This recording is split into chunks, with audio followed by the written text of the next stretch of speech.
Hello student, welcome to SRB science. आज का हमारा वीडियो काफ़ी इम्पॉर्टेंट होने वाला है क्योंकि ये वीडियो सिर्फ आपके सिलेबस से रिलेटेड नहीं है बल्कि इस टॉपिक की इम्पॉर्टेंस ग्लोबली भी बहुत ज़्यादा है। हमारा आज का वीडियो एनवायरमेंटल इशू पर है जिसमें हम important year and important acts की बात करेंगे।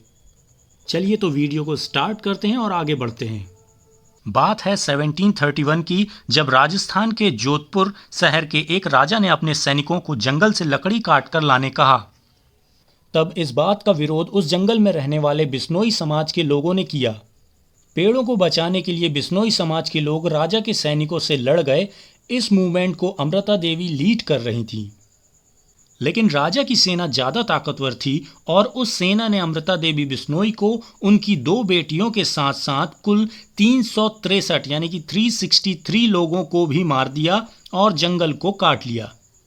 जंगलों को बचाने के लिए यह मूवमेंट पूरी दुनिया के लिए एक लेसन बन गई और भारत सरकार ने 1731 की इस घटना को देखकर एक अवार्ड देने का फैसला किया।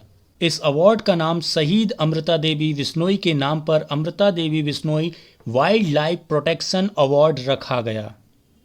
यह अवार्ड उन खास लोगों को दिया जाता है जो जंगलों को बचाने के लिए साहस भरे काम करते हैं। 1731 के बाद अगला ईयर है 1974। 1974 में हिमालय के पास स्थित गढ़वाल नाम की जगह में चिपको मूवमेंट स्टार्ट हुआ, जिसे हिंदी में चिपको आंदोलन भी कहा जाता है। जैसे पिछली स्लाइड में राजा और बिश्नोई समाज के बीच की घटना दिखाई गई थी, वैसे ही चिपको मूवमेंट में गढ़वाल की महिलाओं और कॉन्ट्रैक्टर के बीच पेड़ों को बचाने को लेकर झगड़े को बताया गया है। जब कॉन्ट्रैक्टर ने पेड़ों को काटने की कोशिश की तब गढ़वाल की महिलाएं पेड़ों को बचाने के लिए पेड़ों से लिपट गईं। ये दोनों ही मूवमेंट फॉरेस्ट को बचाने के लिए की गई और पूरे वर्ल्ड में फेमस हैं। अब हम आगे बढ़ते हैं और 1974 की एक और इम्पॉर्टेंट घटना के बारे में समझते हैं। 1974 में ही इंडियन गवर्नमेंट ने वाटर के प्रोटेक्शन के लिए एक इम्पॉर्टेंट स्टेप ली और water prevention and control of pollution act 1974 में पारित किया, यानी कि इम्प्लीमेंट किया।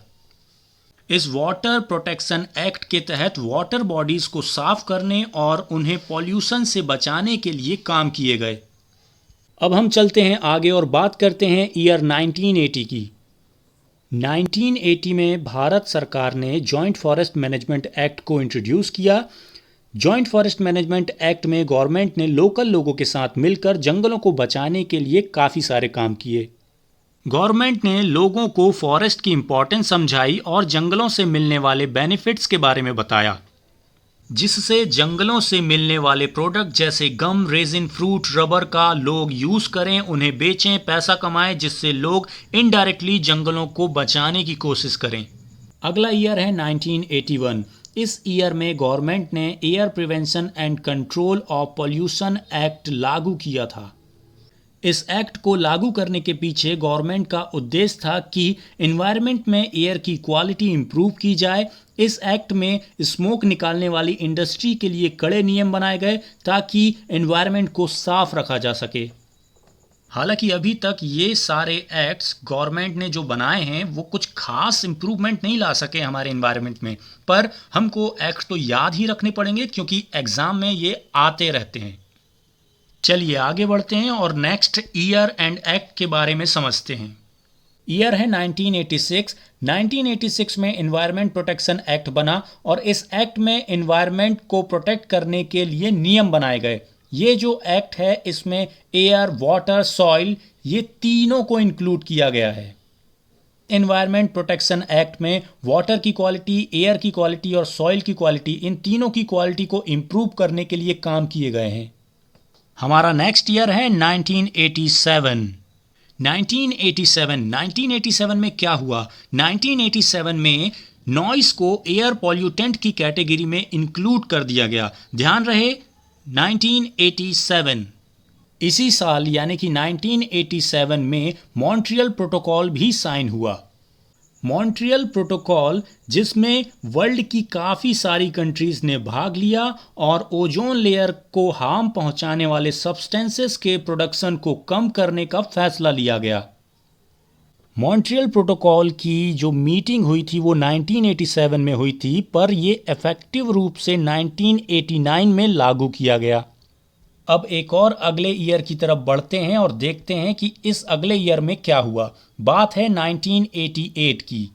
1988 में नेशनल फॉरेस्ट पॉलिसी इम्प्लीमेंट हुई। अब हम देखते हैं 1988 की इस पॉलिसी के बारे में एनसीईआरटी में क्या लिखा हुआ है।